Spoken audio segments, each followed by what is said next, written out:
Good evening, Portlanders.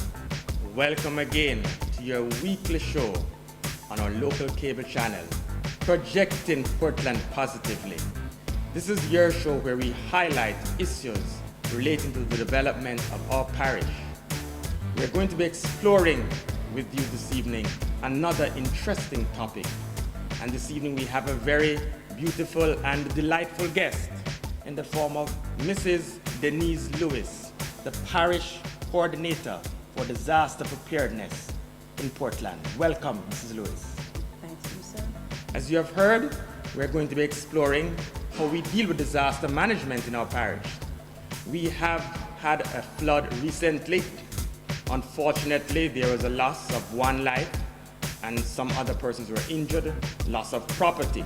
But before we get into the meat of the matter and to all those details, I'm going to invite Mrs. Lewis to say something about herself, what her job entails, how long she has been in the job, and how she relates to her area of responsibility. Mrs. Lewis, welcome again, and just tell us about your job as the manager, the coordinator for disaster preparedness in Portland. Thank you, sir.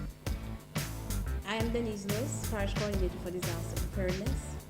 My job is to coordinate activities as it relates to disaster management within the parish of Portland. This entails activities such as fire and earthquake drills, exhibitions,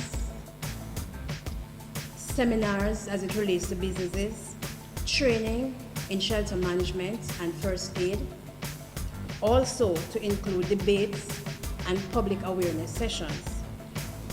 One key area also is that of zonal programming.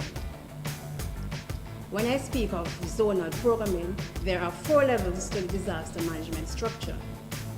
The national level, which is the first one, the second one is the regional level, and the third is at the parish level, that's the Portland Parish Council, and the 4th level, the zonal level, that's the community level. The Portland Parish Council is a local authority that is responsible for disaster management within the parish. At the zonal level, this is the level that is critical to disaster management. It is at this level that individuals and communities are able to take swift action on their own in the event of a disaster. Please remember the New Orleans issue. For Jamaicans, we're able to assist ourselves. We can manage on our own. I implore that persons become a part of the zonal committee within your area. Same is geared towards disaster management. Disaster is everybody's business, and please remember, a disaster can strike at any time. When we speak of disaster, it's not only about flooding or hurricane. Remember, we have tsunamis, we also have fire. Tsunamis. Yes, and please remember, an earthquake can strike at any time. Portlanders, ladies and gentlemen, viewers, you heard those firm words. A disaster can strike at any time. Get prepared. And recently, I'm not sure we were totally prepared. How prepared were we last week, Mrs. Lewis? Because I was very shocked, having left the graduation of KISS Thursday night about 11 o'clock, 10:30 approximately. And then at 1 o'clock in the morning, minutes to 2, I heard that there was a massive mudslide in Breastworks, right on Rhodd Hazel Road in particular, which covered a section of a house, partially destroyed an adjoining house, practically buried somebody in that house, alive, and another person injured, taken to the hospital, road blocked, persons' livelihoods affected, their day-to-day lives. Tell us what really happened there. I would say that the parish is at least 90% prepared. However, we have to remember that there is always room for improvement. The PDC, the Parish Disaster Committee, they were on the alert. They responded well. The PDC comprises of government and non-government organizations. Government organizations such as the fire department, the police, the hospital, Jamaica Public Service, etc. Non-government organizations such as Red Cross, Salvation Army, ADRA, and so on. That's ADRA. Right. Tell people what's ADRA. That's the Adventist Relief Agency. Okay. Yes, sir. As it relates to community involvement. Right. For our zonal committees, we have an executive body and we have a shelter management team. They work on the alert. So I would say we are at least 90% So prepared. you are pleased with the response Yes, to that disaster? Yes, because the PDC persons were on members, the spot quickly. Yes, sir. Yes. And the zonal committee members, they were on the alert for any eventualities that might have occurred further to the heavy rainfall and flooding. It's just unfortunate that the lady died that way. But also, sir, we have to learn from past experiences. That's falling shallow. Yes, sir. Right. Dale is falling real shallow. Right. And that is to remind us that we have to learn from past experiences. We need to build our houses on stable lands. Persons need to visit the Portland Parish Council when they're going to build their houses so that they can make recommendations as to whether the area or the land is suitable for building houses. So please remember to visit the Portland Parish Council before you build your houses so that you can get information as to what is right or wrong in building your house. All right, I want to explore that maybe in the next section of the program because you spoke about a number of things there. You know, you spoke about hillside management related matters. You know, you spoke about planning, the planning authority, the local planning authority. But I want to come back to that. But before we move to those serious issues, I just want to assure Portlanders that our response to that disaster in terms of human element side now, responding to the needs of that family, trying to ensure that the proper burial takes place, trying to ensure that the proper health response mechanisms were put in place for injured. I mean, can you just expound on that a bit? Yes, sir. As I mentioned before, the PDC, they were on the alert for whatever situation. For example, persons who were injured, the hospital were alerted and they responded well. As it relates to the family, MLSS, Ministry of Labor and Social Security, to include myself, we have been following up on same. As it relates to the gentleman in the hospital, it has... Mr. Cover? Yes. Mr. Cover. Right. All right. A grant has been recommended on his behalf. Also, upon submission of a death birth certificate, there has been assistance as it relates to the funeral. Okay. Well, I want to just concur with that because I personally spoke to the Most Honorable Prime Minister, and I know, speaking to that family member earlier today, as recently as this afternoon, the death certificate has been submitted to the Ministry of Labor and Social Security, and the steps are being taken to provide the necessary financing for the funeral of the deceased. And I also visited Mr. Coven Hospital, and steps have been taken to assist him medically and in respect to other social issues relating to his well-being and rehabilitation. And I've also spoken to Food for the Poor, who visited the parish last weekend and have promised to provide a relief house once we can identify stable land so he can rebuild his dwelling. So a number of things have been done to assist in the rehabilitation of that family. Yes, sir. Okay, would you like to tell us about some other elements of the disaster elsewhere in the parish? Because it was not only breastworks. I know, for example, that the flooding took place in the Rio Grande Valley, in particular the upper Rio Grande Valley. The road was impassable, I was told, yes, sir, at Siemens Valley at one time. Students getting home from school could not go home. They were basically marooned in Windsor. The road up the Moortown to Cornwall Barracks was also blocked and took at least maybe 2 days to be cleared because of the extent and the massive landslide. Are things under control now? Yes, definitely, sir. As a result of the heavy rainfall which started on November 22, further going into November 23 and 24. However, flooding started on November 23, which resulted in land slippages, flooding of homes and roadway. NAA and the Portland Parish Council, they were on the alert. They responded well. They made access roads open to vehicle traffic. And that's a norm first, right? Right. At least At have least a single single lane traffic. access to all Yes. areas, right? Yes. Good. Also,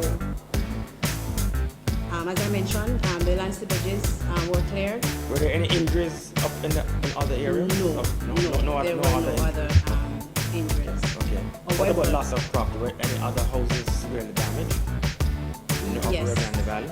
Approximately two homes. 2 homes were damaged. Yes, Do they have to be rebuilt or just they can be repaired? they can be repaired. Can be repaired.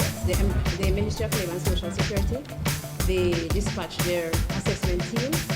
Approximately 50 homes were visited, but only 7 homes were actually damaged, Okay. or they suffered from damage. Was that due to flooding or was that due to, covering No, from that the was due to mudslides or flooding. flooding? From Flooding. And these were in the Rio Grande Valley. Yes. Okay. However, areas such as Buff Bay experienced extensive flooding.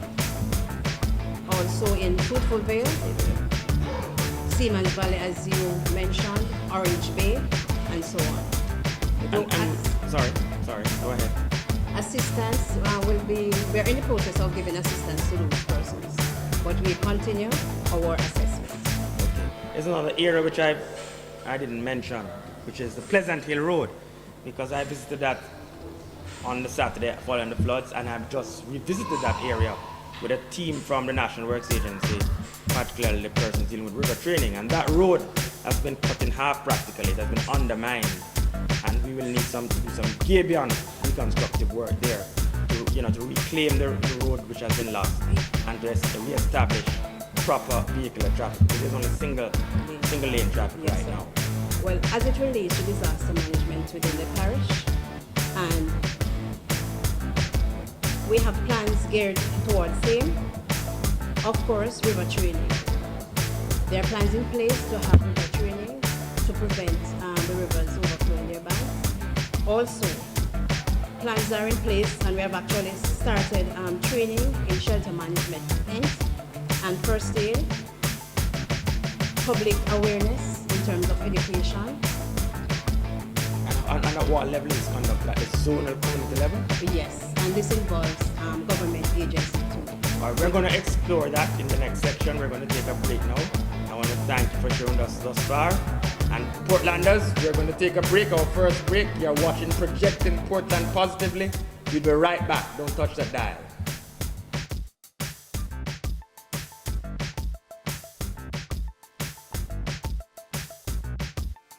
I was damaged by the landslide. I lost my wife. I lost everything. Everything I lost. Yeah, I was in the house. She was sleeping at the time. And I hear the grumbling from way up the top. So I come out, come look what happened. So by the time I was going back, the dirt pushed me away from the door complete. On the veranda, and I went on the veranda, and I was trying to come off of the veranda, and my foot get pinned on the veranda. This foot here get pinned, and feed release is a piece of the meat it took out of the foot. So that's how the foot get released. So when we put up and try to come out from my hand and my knee and my foot and reach down by the road and go over one of my neighbor. And my neighbor wash me off and get that thing and carry me to the hospital. So he wasn't actually trapped then? Not really trapped. Only on the veranda they'd get a trap, where the foot tie up, each up, and piece of the meat come out of the foot. That's what release the foot. So what was running through your mind at that time? My wife inside and I was say I can't reach her. I couldn't reach her. I tried my best, but I couldn't reach her at the time. Could never reach her. So she died in the rubble. So she was actually sleeping? Yeah, she was sleeping at the time. No, she died in the sleep, I guess. Yeah, both of us was there, but she was sleeping, I wasn't sleeping. But it's the noise that from off the hill woke me. You know, woke me up, and I went outside the veranda to look, and I hear the sound coming from above me. By the time I reached there, I'm trying to go inside back the house now. The dirt pushed me away from there, on the veranda, and I get stuck on the veranda too. So, and I'm peace. Well, I'm not feeling too bad now, you know, because I've got the nurses keep me, you know, then give me encouragement. That's just keep up, that I can carry on, you know. Yeah, I lost everything. Yeah, I have children. 4 children I have. 51, 49. Give thanks, say I'm alive. Although I lose my wife, but it's just so a thing, bro, you know. I'm glad for that. And I'm glad for the MP who really gave assistance. Okay, thank you very much. Bradley Finzi Smith, CEO of Food for the Poor. What's your assessment? You've been to the place and seen? Well, as usual, anytime rain falls, this part of the island always gets hard hit. And then you can see the resilience of the people down here. But of course, they need help. You know, we are here to try and help. Dr. Rhodd invited us down, so we are down here trying to see how best we can help them. Again, it's still raining, so can't do anything until after the rain. But we'll definitely be helping down here. The people need it. What are some of the most? Well, as usual, down here always needs housing. You know, they somehow end up living in the wrong spot, and God's rain always moves them. So housing is the number one need, I would think, down here. What's food for assisted in Portland? We have always assisted down here with food, clothing, school equipment, and houses. But right now, even as far back as the last 2 hurricanes, we haven't been able to get to all the needy people. So we're going to try. So as soon as the rain capsizes, then you'll attend to some of these issues. Definitely the urgent one. The good lady that lost her life, you know, God bless her. Gentleman needs a house, so we're going to be able to give him a house. Just keep the faith, keep praying, and try and stay out of low-lying areas. Or, you know, if you are in an area that you know, history is here, you know, history always repeats itself. And you know that you're living somewhere that's not safe. You need to find the time and move, you know.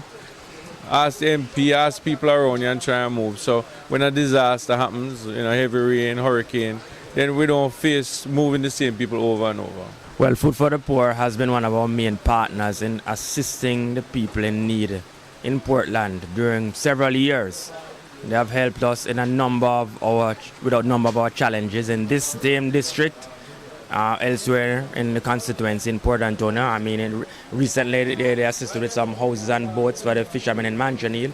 So they have been one of our major partners in assisting the poor in this constituency. And you know, we have some serious challenges, particularly as Mr. Bradley Finzi Smith said, in respect to housing and shelter. Well documented, he's aware of it. And I know as soon as he gets another tranche of supplies, we'll be among the priority persons, our constituencies to be assisted. The stability of our local and indeed the global environment is threatened by climatic changes, depletion of the ozone layer, and loss of our flora and fauna. We must always remember that the preservation of the environment is not the sole responsibility of the government. Each of us has a responsibility to protect our natural resources and in so doing protect the global environment for this and future generations. Learning what is good for the environment is the first step toward caring and preserving our natural resources. All activities on land affect the rivers, streams, coastal waters, and the air we breathe. Activities that are harmful to the environment are the careless cutting down of trees or forests, the lack of proper or poor sewage disposal, wasting water, the use of products that contain ingredients that are damaging to the environment, the improper disposal of garbage, including industrial waste, and the non-observation of environmental laws. These activities usually result in deforestation, soil erosion, depletion of fish and other marine life due to overfishing and destructive fishing practices, and the release of toxic or dangerous fumes into the air that we breathe. Here is a list of things to do to assist in the care of our environment. Conserve water whenever possible. Wash clothes on land and dispose of the water in your garden. Plant trees. Mulch with grass cuttings or leaves to improve moisture retention. Apply fertilizers only according to instructions.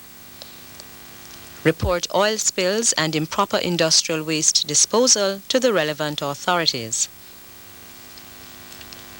Ask gas stations to check for leaks in underground storage tanks. Purchase soaps and detergents with no phosphates. Remember that you must not dump garbage, human, animal, or industrial waste in rivers or streams. Pour household chemicals, oils, or grease down the toilet or drain, as this action destroys bacteria that keep the system operating. Use aerosol or spray cans. Burn plastics or styrofoam. Dispose of them properly in an appropriate dump. Overgraze grassland to rear cattle and overuse soil to produce more food. This will cause soil erosion. Cut mangrove. This is against the law. Neither should you overcut trees to meet firewood requirements. It is important to note that adopting positive habits and practices as they relate to the environment will benefit all in the long run. The quality of the environment depends on how we affect or treat the land, sea, and air. Treat the earth right. Be environmentally aware. Most fatal residential fires occur while the occupants are asleep. Getting to a place of safety is necessary and requires planning. Here are some ideas for making a fire plan.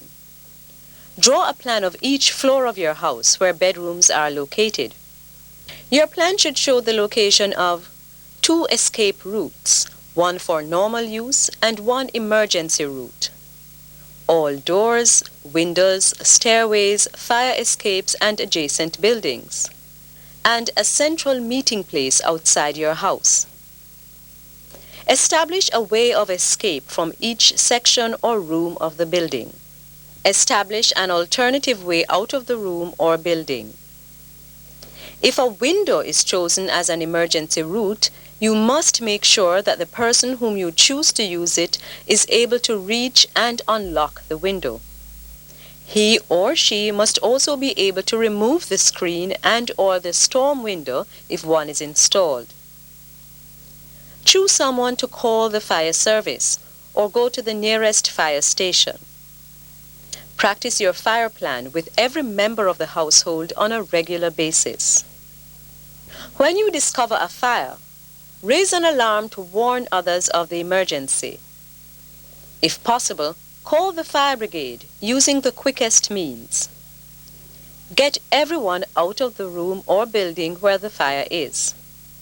Try to get children and helpless persons out first. Keep all doors and windows closed, as this reduces the supply of air to the fire and it does not burn so fast. Do not go back into the burning building, as you may not be able to come back out alive.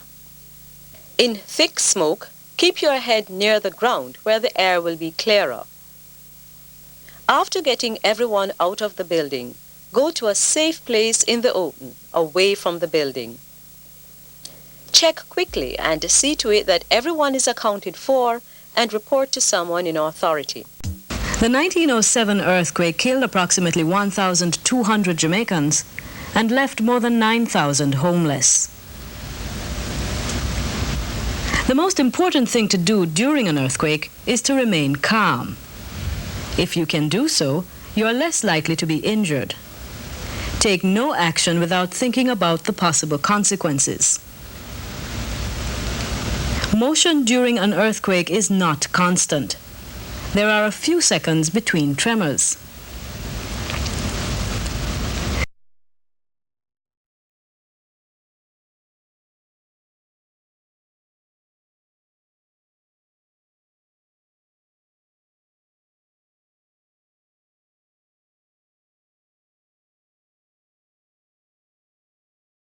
Welcome back, Portlanders, to Projecting Portland Positively, your weekly talk show on local cable. It's your program, and here we are sharing issues with you, opinions in respect to the development of our parish. This evening we are privileged to have a very charming lady with us, Mrs. Denise Lewis, the coordinator for disaster preparedness in our parish. She works out of the office of the Portland Parish Council. And she has been telling us about some of the things that we need to do and that we have been doing in responding to disasters. As you know, recently, just over a week ago, we had a very massive flood, a mudslide which killed one person, injured another, still in hospital, and a number of other areas have been affected by this flood. Mrs. Lewis, we were talking about some of the general things, and you told us about your 4-level area of response, the national, the regional, and the parish, and the zonal, our community. And now we need to get on some of the nitty-gritty. When we took the break, you were talking about the training, some of the things that you need to do in training and preparing community members to be able to better respond to disasters, right? And that has a lot of what you might call implications, particularly for socio-economic activities in communities. For example, this is an agrarian parish. One of the main areas of income generation is agriculture, right? How much has agriculture been affected in these recent floods? And how are we responding? What are some of the things that we are doing to assess the levels of damage? And in general, how do, what would you say to your farmers and the farmers out there in terms of protecting their crops and, livestock and things like that? Well, I would say tonight to farmers, please ensure that there's a good relationship with the Rhodd office to inform you of methods to put in place to ensure that your crops are not totally destroyed if same can be avoided. Also, for persons who have suffered damage to their crops or they might have lost cattle or so on, please report same to Rhodd and assistance will be given to you. Okay, very good. Well, you heard that, Portlanders. You need to be in touch with your Rhodd office, right? The local agricultural office, the arm of the government to deal with the farming community. And the first initial basically data or information has not really demonstrated any serious damage to agricultural crops, but we are not going to really say too much about that. We're going to await the empirical data from the Rhodd office. The parish officers are out there doing their assessment. And at the left is also the road to fellowship I spoke about. There's a road now being constructed down at Boundbrook Crescent, which is the bypass if Brian's Bay is blocked. You have to get into Port Antonio, and that road I know is being constructed now. The Bailey Bridge, we were there earlier today, is being finished. The final works are being done to reinstate that road at Boundbrook Road, popularly known as Janga Gully. And also the one at Connaught Barracks is also almost completed. There's also a contract signed just last week too by the same Alcar Construction Company to reconstruct a section of the Johnstown Road and also the road between Barracks and Weybridge in Manchester. So quite a lot of works. Mr. Palmer and NWA will be very busy in the next couple of weeks, right? And it is welcome news for Portlanders because we have been lobbying for months and years to get some attention to this section of the island. Yes. And of course, we know of the sewage system. That's what I really want to talk about, the drainage and sewage system, because the flooding that we're having is affected significantly by the what you might call undersized drainage channels or canals that we have. I mean, the drainage, the size of the drains that we have were built years ago when we were children, maybe before we were born. And we have outgrown that. So there's a new system now. There's a new contract to put in a new sewage, drainage, and water system in Port Antonio, which is going to result in improvement in our drainage, which is one of the factors affecting the flooding. Yes, So we need bigger drains. Yes, But we need to do some other things to prevent Yes. flooding. What are some of these things? You alluded to the hillside management, Right, you know, right. and what is taking place. Well, as it relates to our zonal committee, Right. it's through the zonal committee that we are able to educate individuals, communities, as it relates to disaster management. Yes. But then it goes beyond that, because some persons don't attend meetings. So I will be out there trying to prepare individuals and communities. So if you see me coming around to prepare you, to educate you, please, I look forward for your cooperation. Do we have environmental wardens in the parish? Because, you know, Portland has the second highest levels of rainfall in this section of the world, Portlanders. The only area in the world, this side of the Western Hemisphere, that has more rainfall than Portland is the Amazon area of South America. We always have rain, so we need to learn to manage the effects of heavy rainfall. Most definitely. And what has been happening is that we have not been managing. We have been denuding some of our hillsides. There's not enough trees to hold Well, the hillsides, and they are washing away, and that is affecting the persons who live lower down, like in Port Antonio. well, Isn't we have, that so? We have organizations such as NEPA and PEPA, and I will be asking officers from mines and geologists, Good. especially Good. As a result of the land slippage and so on from the recent flood rain, to visit the parish. We need a comprehensive study. Right. Yes, because some things are happening which we might not too sure, you know. We Why? might be saying it's denuded hillsides, we might be saying it's improper, you know, or undersized drains, but there are some other more serious factors happening. that contribute Right, so to we're going to that. bring in a specialist from geology and the Right, mines right. to do a study Yes, sir. of the whole area. Definitely, sir. Good. All right. Well, that's good news. That's good news, and I'm glad to hear that we are really moving a scientific and systematic way in respect to our disaster management. But education, Yes, we so can't that have is too very- much information on right, education. The theme for 2006 from Right. ODPEM is prepare and prevent rather than repair and repent. Yes. Persons need to know that a disaster can strike at any time, and everyone needs to become involved. It does not affect the rich and leave the poor, neither the fat nor leave the slim. Disaster is everybody's business. Everybody's business. Please find out about your zonal committee and become a part of it. It might save your life. You're talking about partnership there. I hear coming out that we need to cooperate. Definitely. Everybody sir. needs to work together. Definitely, sir. And that means that even the solid waste disposal agencies, right, they need to act in a timely way. Yes, So sir. that the garbage doesn't stay on the roadside or, you know, piling up, and then the people that it eventually ends up in our waterways. Yes, sir. So we need to get the solid waste disposal agencies to act in a timely way, okay, to remove the garbage, to remove solid waste and take it to where it's supposed to go. Yes, sir. Isn't And that so? Yes, sir. And individuals also need to dispose of their garbage in the proper way, because not only does it block the drain, but it's not environmentally friendly. But isn't there something else fundamental happening, Mrs. Lewis, which we haven't spoken about, and the fact that people are living where they're not supposed to live? They're living. People are living on some Nearby the gully river. banks, in some river courses, in some natural drainage channels and waterways. Yes. What are we going to do about these? The Port and Parish Council, they're trying their best as it relates to same. But there are some persons, no matter how you tell them, don't build your houses there, or you need to leave from that area, they just won't leave. However, the Parish Council, But do you think they can leave on their own? Where are they going to go when they leave? well, we're trying to we are putting plans in place. You know what As I it- think? Again, I think we need a partnership, because you see, no one agency can treat a disaster. I mean, you are the coordinator, but you have to It's a rely team on effort. all the other government agencies, Team effort. labor and social security, Definitely. and all the other agencies. So when we come back, we want to explore this partnership, which is going to deal with treating with persons not living in areas where they're not supposed to live. Okay? So we're going to come back shortly. We're going to take a break.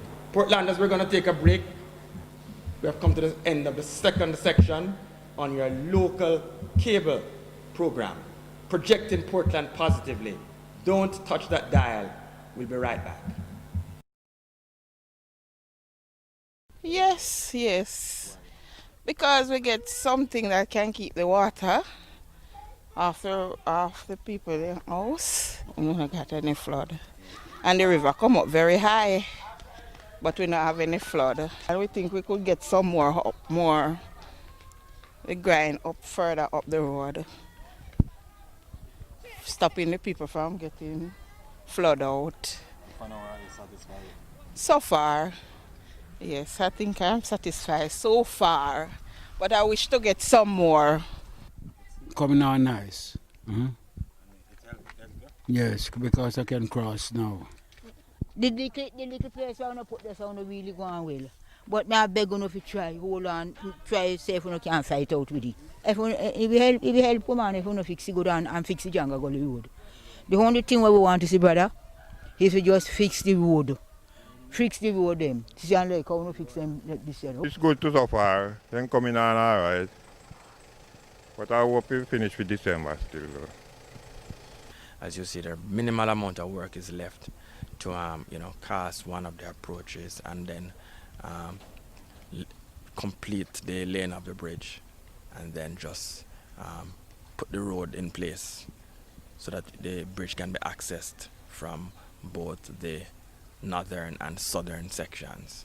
This will alleviate significantly transportation woes for the citizens who now have to use the bypass, right, which is very narrow, and also it also poses a problem in respect to the additional length of time it takes. So this is a significant improvement, and I'm sure that the citizens not only of Jungle Gully Boundbrook Road, but the adjoining communities welcome this. A lot of children, a lot of farmers live around this community. It's a large community. We also have had significant amount of rain during the past couple of weeks, and notably there has been no flooding in these communities, and usually with the amount of rain that we have had flooding. So we can see already the bridge, the Gaben works, standing up to the objective of alleviating flooding, and soon it will alleviate the other objective, which is of providing better access to the community access and egress, persons who want to come out as well as go into the community. So we can see already the weather has tested it and it has stood up, and we want to again thank the government for investing this money in this community, and we are looking forward to other similar investments, particularly in respect to our roads.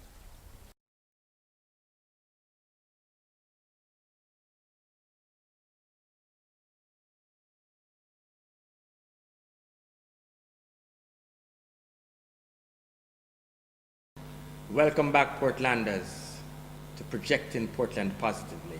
This evening we are exploring disaster management. We have a special guest, a charming lady from Portland Parish Council's offices. She's the coordinator for disaster preparedness, Mrs. Denise Lewis. We have been talking about some of the challenges faced in disaster management and disaster preparedness, and she has shared a lot of information with us this evening. We have looked at a number of issues, and in this final section we're going to be talking about resettlement, because to be truthful, many persons are living in areas where they should not be living. They are living in natural waterways, river courses, river banks, and we need to resettle many, if not all, of these persons. And I just want to get Mrs. Lewis's opinion on this before I speak about some of the efforts which we plan to pursue in respect to resettling some of these persons, because we're going to need the support of a number of agencies, including the Parish Council, in respect to resettlement, because they are the local planning authority. And whatever we do, they have to, give us the go-ahead. What are your views on all of Well, this? as it relates to settlement for persons who are living in vulnerable areas, I know that the Portland Parish Council will not hesitate as it relates to giving assistance or whatever approval is necessary to relocate those persons. Very good. Very good. However, of course, assistance has to be obtained from the government as it relates to identifying land, etc. And of course, we need assistance from Food for the Poor in making allocation for houses. Good. Well, so again, we're talking about partnership. The Definitely, government, sir. maybe can identify some. In fact, this has been done. I've already written to the relevant Minister of Agriculture and Lands, Honorable Roger Clark. Yes, And we have identified lands, for example, at Pasley Gardens, which we think would be ideal to resettle some of the persons living in flood-prone areas, persons who have also sustained loss of property and loss of their houses due to fires and recent hurricanes. So we are awaiting him to sign off on these lots of lands, and then the parish council know we're going to be relying on your cooperation in terms of the planning aspects of it, and and getting the people the relevant documentation. And then we're going to be relying on Food for the Poor, ADRA, the Salvation Army, benevolent citizens, the private sector, because we're going to need building material, donations maybe. Definitely. I've written to Digicel Foundation, I've written to the cement company, I've written to Mr. Michael Lee Chin. So we hope that with partnership between the private sector, civil society, NGOs, CBOs, government agencies, we will be able to jointly deal with resettlement, because we really, as a part of the solution, need Portlanders to move certain peoples from riverbanks along the Rio Grande and other riverbanks. These persons repeatedly get flooded out. Whenever there's a disaster, whenever there's a hurricane or flood, these persons, you can bet your dollar that they are going to end up in a shelter. So we really have to do something about this, having experienced this so many times, right? So it comes back now to proper planning and proper resettlement policies and a partnership approach. There's land also we have identified in the Mansion area, in the Darlingford property, for example, right? And as you know, we have been doing a number of new housing developments. We have done one at Prospect, Fair Prospect. We have done at UDC Lands in Fair Hill. We have done one at Norwich Heights. We want to expand that one. We want to extend it. We're in discussions now also with the government to see if we can provide another couple hundred lots, so we can help other citizens who want to be resettled or who want to acquire a lot. So the whole shelter, challenge and response to that is being dealt with. In fact, in addition to the emergency lots for shelter, for the resettlement of flood and hurricane and the fire victims, we are also exploring with the National Housing Trust a new housing development at Pasley Gardens, which will assist a number of persons. So we have to comprehensively, in an integrated way, deal with shelter and resettlement, because that, I say, is a part of the solution, right? And I think if persons get that opportunity, they will work and over time pay for this. And I honestly believe, passionately believe, that every Jamaican family should own a piece of this rock, right?